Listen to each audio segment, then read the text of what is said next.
क्षेत्रे त्वां भूतलेसी शुभदायिनी मध्यलक्ष्मी श्रीलक्ष्मी भक्तवरदे तव सुप्रभातम्।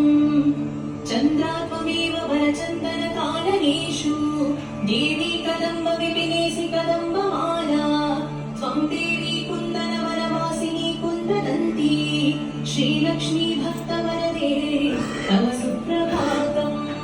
श्रीविष्णुपत्नी वरदायिनी सिद्धलक्ष्मी सन्मार्गदर्शिनी शुभकरी मोक्षलक्ष्मी श्रीदेवदेवी करुणागुणसारमूर्ति श्रीलक्ष्मी भक्तवरदे तव सुप्रभातम्।